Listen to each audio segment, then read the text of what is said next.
ஏன் உன் தமிழ் வித்தியாசமாக இருக்கு? சார் நீங்கள்லாம் கேரளா கரெக்டா? ரொம்ப சந்தோஷமா இருக்கிற மாதிரி தெரியுது. இங்கே எல்லாம் நல்லா பேசணும், சிரிப்பானும், உன் சந்தோஷத்துலேயும் கலந்துக்கணும், உனக்கு கஷ்டம் போது கைட்டிக்கணும். ஸ்டோரி டாக்ஸ் ரசிகர்களுக்கு வணக்கம். வாங்க லஞ்ச் நிகழ்ச்சிக்கு போகலாம்.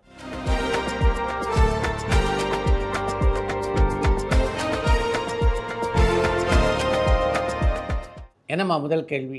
வெளிநாட்டிலும் சரி வெளி மாநிலங்களிலும் சரி மீடியாவோடவும் ரசிகர்களோடவும் இயல்பா இருக்கிற நடிகர் அஜித்குமார் தமிழ்நாட்டுக்குள்ள மட்டும் ரொம்ப கராரா இருக்காரு. இதுக்கான காரணம் என்னன்னு இலங்கையிலிருந்து ரியாஸ் கேட்டிருக்காங்க. அஜித்தை பொறுத்த வரைக்கும் பத்திரிகையாளர்களிடமிருந்து கொஞ்சம் விலகி இருக்கார் அப்படின்னு சொல்லாமே தவிர அவருடைய ரசிகர்கள்டேருந்து அவர் விலகி இருப்பதாக சொல்ல முடியாது. அவர்களை சந்திக்கின்ற தருணம் கிடைச்சா நிச்சயமாக அவரோடு நன்றாக பேசி பழகக்கூடியவர் தான் அஜித். சாண்டோ சின்னப்பதேவர் எப்படி அதிக மிருகங்களை வச்சு படம் எடுத்தாரு, அவர் வீட்டில் நிறைய மிருகங்களை வளர்த்து பழக்கப்பட்டவரான தோரணமலையிலேருந்து சின்பகிராமன் கேட்டிருக்காங்க. சாண்டோ சின்னப்பதேவர் அவருடைய இளம் வயதிலே மிருகங்கள் எல்லாம் வீட்டில் வச்சு வளர்த்தவர் இல்லை. அவர் எம்ஜிஆரோடு இணைந்து தயாரித்த முதல் படத்தில் பார்த்தீங்கன்னா மாடு பிரதான வேடத்தில் நடித்தது. அந்த படம் தான் தாய்க்கு பின்தானம். அதுக்கு பின்னால் அவர் தயாரித்த பல படங்களில் விலங்குகள் இடம்பெற்றன. அந்த படங்கள்லாம் மிகப்பெரிய வெற்றியை பெற்றன. அந்த சென்டிமெண்ட் காரணமாகத்தான் தொடர்ந்து அப்படிப்பட்ட படங்களை அவர் எடுக்க ஆரம்பித்தார். சார், ஏன் விஜயகாந்த் சாரனுடைய மனித தர்மம்ன்ற படம் கைவிடப்பட்டுச்சுன்னு பெங்களூர்லேருந்து பிரவீன் கேட்டிருக்காங்க. விஜயகாந்த் கதாநாயகனாக நடிக்க அவருடைய பல படங்களிலே படத்தொகுப்பாளராக பணியாற்றிய ஜெயச்சந்திரன் தயாரித்த மனித தர்மம் திரைப்படம் வளராமல் போனதுக்கு முக்கியமான காரணம் பொருளாதார ரீதியான சில பிரச்சனைகள் தான். தமிழ் திரைப்படங்களில் நடித்த முதல் பிறமொழி நடிகர் நடிகை யாருன்னு சென்னையிலிருந்து ராமகிருஷ்ணராஜா கேட்டிருக்காங்க. தமிழ் சினிமாவுடைய ஆரம்ப கட்டத்தில் பார்த்தீங்கன்னா தமிழ், தெலுங்கு, கன்னடம், மலையாளம் ஆகிய 4 மொழி படப்பிடிப்புகளும் தமிழ்நாட்டிலே தான் நடைபெற்று கொண்டிருந்தன. கன்னட படங்களின் சூப்பர் ஸ்டார் என்று இன்று வரையிலே கொண்டாடப்படுகின்ற ராஜ்குமார் தமிழ் திரைப்பட தயாரிப்பாளரான ஏவி மெய்யப்பன் தயாரித்த திரைப்படத்திலே தான் கதாநாயகனாக அறிமுகமானார். அது மாதிரி மலையாள நடிகர்கள், கன்னட நடிகர்கள், தெலுங்கு நடிகர்கள் எல்லோரும் சென்னையில் இருந்த காலகட்டம் அது. அதனால் தமிழ் திரைப்படங்களிலே இவர்கள் எல்லோருமே அப்போது நடித்து கொண்டிருந்தார்கள். சார், இன்றைய காலகட்டத்தில் உச்ச நட்சத்திரங்கள் சேர்ந்து நடிக்கிறதே அபூர்வமாக இருக்கே, இதுக்கான காரணம் என்ன? அண்ட் தக் லைஃப் திரைப்படம் மாதிரியே பல திரைப்படங்கள் தமிழில் வரதுக்கான வாய்ப்புகள் இருக்கான்னு ஆனமலையிலேருந்து கணேஷ் விஜய் கேட்டிருக்காங்க. இந்த காலகட்டத்தில் தான் பல முன்னணி நடிகர்கள் ஒன்றாக சேர்ந்து திரைப்படங்களில் நடிக்கிறாங்க.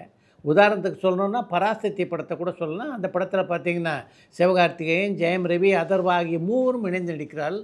இப்படிப்பட்ட ஒரு காலகட்டத்தில் நீங்கள் இந்த கேள்வியை கேட்டிருக்கிறது தான் ஆச்சரியமாக இருக்குது. சார், வீர தீர சூரன் திரைப்படம் வெற்றி படமாக அமைஞ்சுதா? அந்த படத்தினுடைய அடுத்த பாகம் வெளியாகிறதுக்கான வாய்ப்புகள் இருக்கான கனடாலேருந்து விஜயசங்கர் கேட்டிருக்காங்க. திரைப்படங்களுடைய வெற்றி தோல்வியை பற்றி பேசுறதுக்கே இப்போ கொஞ்சம் சங்கடமாக தான் இருக்குது. ஏன்னா எல்லா நட்சத்திரங்களுடைய ரசிகர்களும் அவங்களுக்கு பிரியமான கதாநாயகன் நடித்த எல்லா திரைப்படங்களும் வெற்றி அப்படின்ற எண்ணத்தில் தான் இருக்காங்க. இல்லைன்னா வெற்றி என்றே சொல்லப்பட வேண்டும் அப்படின்னு ஆசைப்படுறாங்க. வீரதீர சூரன் திரைப்படத்தை பொறுத்த வரைக்கும் அந்த படத்தை வாங்கிய விநியோகஸ்தர்களுக்கு லாபத்தை பெற்று தந்த படமாக அந்த படம் அமையலை. இன்னும் சரியாக சொல்லணும்னா நட்டத்தை தந்த படமாகவே அமைந்தது என்று சொல்லலாம். வணங்கான் திரைப்படத்துக்கு அப்புறமா தன்னுடைய அடுத்த படத்துக்கான அப்டேட்டை ஏன் இன்னும் இயக்குனர் பாலா சார் வெளியிடாமல் இருக்காங்கன்னு திருநெல்வேலியிலேருந்து கண்ணன் கேட்டிருக்காங்க. தன்னுடைய ஒரு படம் வெளியான உடனேயே தன்னுடைய அடுத்த படத்தை பற்றி அறிவிப்பை வெளியிடுகின்ற இயக்குனரா பாலா? அவர் நிச்சயமாக இதுக்கெல்லாம் கொஞ்சம் காலம் எடுத்துக்குவார் அப்படின்றது உங்களுக்கு தெரியாதா என்ன?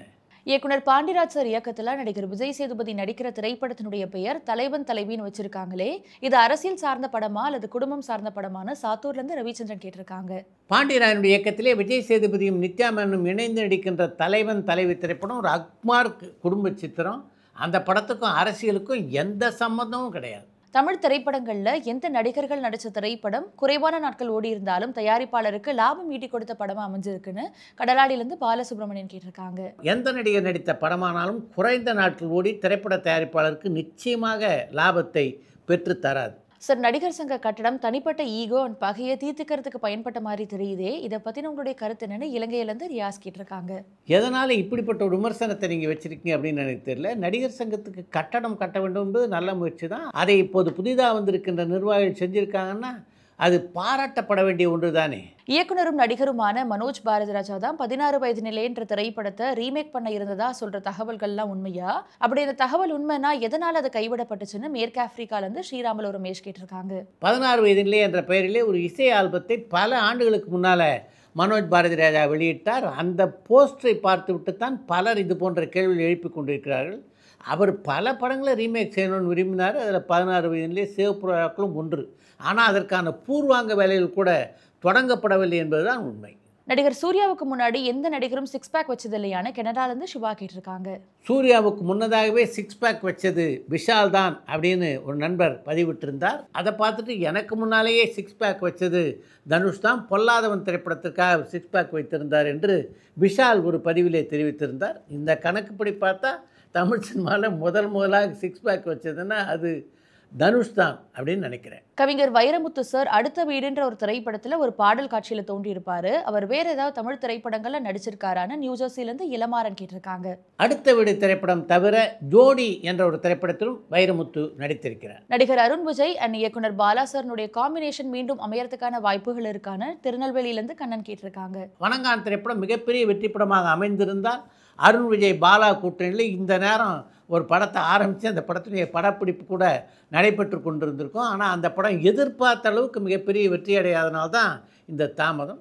எதிர்காலத்தில் அவங்க 2 பேரும் மீண்டும் இணைய வாய்ப்பு இருக்குது, ஆனால் கொஞ்சம் காலமாகும். சார், நடிகர் சிம்பு நடிகர்கள் சிவகார்த்திகேயன் அண்ட் தனுஷ்க்கு தர சம்பளத்தை எனக்கு கொடுத்தாதான் நான் படத்தில் நடிப்பேன்னு சொல்றது உண்மையா? 3 வருஷம் ஹிட் படங்களே கொடுக்காத அவருக்கு எப்படி இவ்வளோ பெரிய தொகையை சம்பளமாக கொடுக்குறாங்கன்னு கோயம்புத்தூர்லேருந்து குமார் கேட்டிருக்காங்க. சிம்பு அடுத்து 2 புதிய படங்களில் நடிக்க ஒப்பந்தமாயிருக்கார். அவர் கேட்ட சம்பளத்தை கொடுக்காமையா அந்த படங்களை நடிக்க சிம்பு ஒப்புக்கொண்டிருப்பார். பொதுவாகவே ரசிகர்கள் ஏன் நடிகருடைய சம்பளத்தில் இவ்வளோ கவனமாக இருக்கீங்க அப்படின்றத என்னால் புரிந்து கொள்ளவே முடியல. தனக்கு என்ன சம்பளம் வேண்டும் என்று கேட்பது சிம்புவின் உரிமை. அதை கொடுக்க முடிஞ்சால் தயாரிப்பாளர் கொடுக்க போகிறாங்க, இல்லைன்னா வேறு நடிகர்களை விற்று படம் எடுக்க போகிறாங்க, அவ்வளவுதானே. நடிகர் அஜித்குமாரனுடைய ரசிகர்கள் எதிர்பார்த்த ஸ்டைலை கொண்டு வந்த இயக்குநர்கள்னா வீரம் சிவா, சரண் அண்ட் KS ரவிக்குமார் சார். இந்த இயக்குநர்கள் பட்டியலில் ஆதிக் ரவிச்சந்திரனும் இணைஞ்சிட்டாரான்னு சாத்தூர்லேருந்து ரவிக்குமார் கேட்டிருக்காங்க. இது நான் உங்களை பார்த்து கேட்க வேண்டிய கேள்வி. சரண், KS ரவிக்குமார் போன்றவருடைய பட்டியலே ஆதிக் ரவிச்சந்திரன் இணைந்து விட்டாரா என்பதை பற்றி நீங்கள் தான் எனக்கு சொல்லணும். நகைச்சுவை நடிகர்களான கவுண்டமணி சார் அண்ட் செந்தில் சாருடைய வாரிசுகள் இலவச மருத்துவம் பண்ணுறதா சொல்லப்படுதே, அது உண்மையான?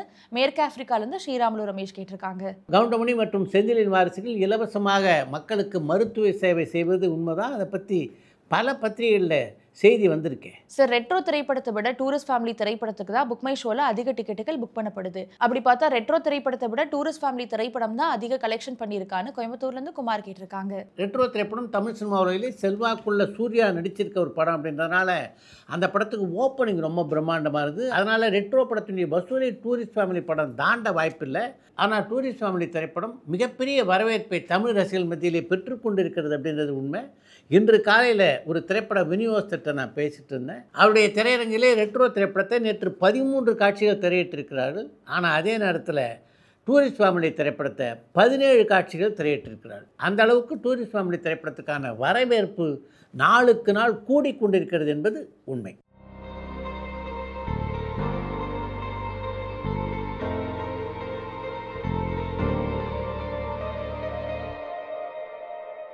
ரீரிலீஸ் பண்ணுற படங்களுடைய வருமானம் தயாரிப்பாளர் தவிர இயக்குனர், நடிகர்கள் அண்ட் மற்ற டெக்னீஷியன்களுக்கு ஏதாவது கிடைக்குமான்னு சாத்தூர்லேருந்து ரவிச்சந்திரன் கேட்டிருக்காங்க.